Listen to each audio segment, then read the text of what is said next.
Raspakovka chek va uzum market uchun tovar tanlashda nimalarga e'tibor berish kerakligi haqida aytib o'taman. Video oxirigacha ko'ring va uzumdagi do'konim uchun qanday tovarlar buyurtma qilganimni ko'rsatib o'taman. Uzum market uchun tovar tanlashda nimalarga e'tibor berish kerak? Birinchisi, talabni inobatga oling. Odamga kerak bo'lgan tovarni oling. Kundalik foydalanadigan mahsulot, muammo yechadigan buyum va mavsumga mos bo'lgan mahsulotlarni tanlashingiz kerak. Mavsumga mos bo'lgan mahsulotlar, masalan, bahor mavsumi uchun tovar sotmoqchimisiz, unda sizni mahsulotlaringiz fevralning o'rtasida sotuvga chiqqan bo'lishi shart. Ikkinchisi, narx diapazoni. Tovaringiz narxini belgilashda avvalo uzumdagi raqobatchilaringizdagi narxni analiz qilib chiqqan bo'lishingiz kerak. Agar raqobatchilardan ko'ra juda qimmat sotadigan bo'lsangiz, sekin sotiladi. Ulardan arzon sotadigan bo'lsangiz, foyda kam qoladi. Shuning uchun analiz qilgan holda o'rtacha narxni belgilash tavsiya etiladi. Uchinchisi, og'irlik va hajm. Savdoni endi boshlayotganlar yengil va kichik tovar tanlagani ma'qul, chunki logistika arzon bo'ladi, qaytarishlar kam bo'ladi. To'rtinchisi, raqobatni tekshirish. Oldindan qarang, siz sotmoqchi bo'lgan tovardan nechta sotuvchi sotadi, ulardan narxlari qanday, kimda ko'p sotuv va baho bor.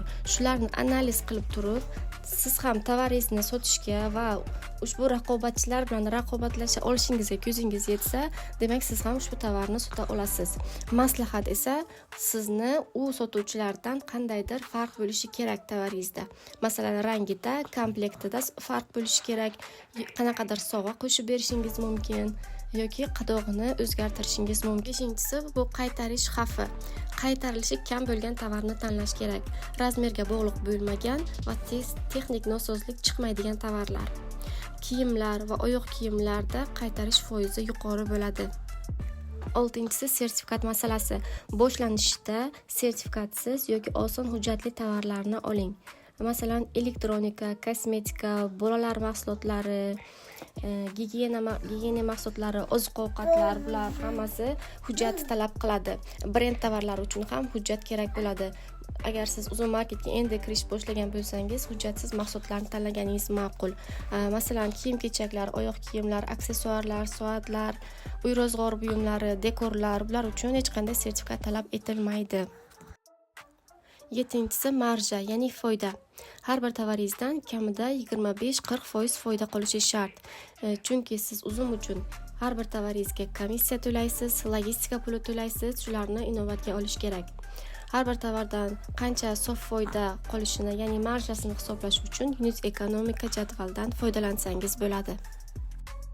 Yuqorida sanab o'tganlarim hammasi uzum marketga endi savdoga kirayotganlar uchun tavsiya etiladi.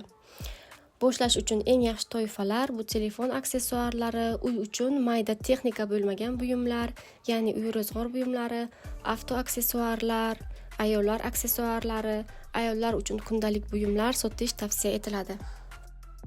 Ushbu ma'lumotlarim siz uchun foydali bo'lgan bo'lsa, like bosib, podpisatsiya bo'lishni unutmang.